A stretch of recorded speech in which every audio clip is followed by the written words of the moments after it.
અમદાવાદના સાણંદમાં દીપડો દેખાતા વન વિભાગનું સર્ચ ઓપરેશન ગઈકાલે મોટી દેવતી ગામે દીપડો દેખાયો હતો. વન વિભાગની ટીમે દીપડાની શોધખોળ શરૂ કરી છે. તો દીપડાના ફૂટપ્રિન્ટની દિશામાં આગળના વિસ્તારમાં સર્ચ કરવામાં આવ્યું. કેટલાક કિલોમીટર સુધી દીપડાના ફૂટપ્રિન્ટ પણ ન જોવા મળ્યા. તો દીપડાને શોધવા માટે વન વિભાગે સર્ચ યથાવત રાખ્યું છે.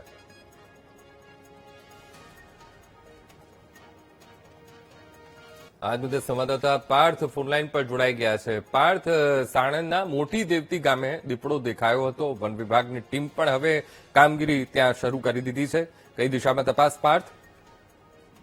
જી અંકુર, ગઈકાલે સાણંદના મોટી દેવતી ગામ ખાતે દીપડો દેખાયો હતો. તેના ફૂટપ્રિન્ટ પણ મળ્યા હતા અને વન વિભાગ દ્વારા તે ફૂટપ્રિન્ટ માપવામાં આવ્યા હતા અને પુષ્ટિ કરવામાં આવી હતી કે આ દીપડાના જ ફૂટપ્રિન્ટ છે. અને ત્યારબાદ એક પાંજરું મૂકવામાં આવ્યું હતું અને પાંજરામાં જીવિત મુરગીને પણ રાખવામાં આવી હતી. પરંતુ આજે જયારે વીટીવીએ ત્યાં ખરેખર દીપડો જોવા મળ્યો છે કે નહીં, તે પાંજરે પુરાવો છે કે નહીં, તે બાબતે અધિકારી સાથે વાતચીત કરી હતી. ત્યારે અધિકારીએ ટેલિફોનિક વાતચીતમાં સ્પષ્ટપણે નિવેદન આપ્યું હતું. ગઈકાલે જે દીપડો દેખાયો હતો ત્યાં વન વિભાગ દ્વારા સર્ચ ઓપરેશન કરવામાં આવ્યું હતું.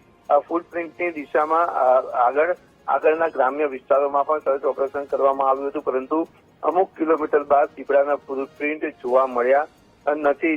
આ ઉપરાંત જ્યાં પાંજરું મુકાયું હતું ત્યાં પણ પશુ મારણ કરવા માટે પણ આવ્યું નથી. ત્યારે દીપડો ફરીથી ગાયબ થઈ ગયો હોવાની અત્યારે વિગતો હાલમાં સામે આવી રહી છે અને વન વિભાગ દ્વારા ફરીથી દીપડાને પકડવાની જે કહી શકાય કે સર્ચ ઓપરેશન જે તાલીમ છે તે અત્યારે કામગીરી હાથ ધરવામાં આવી છે.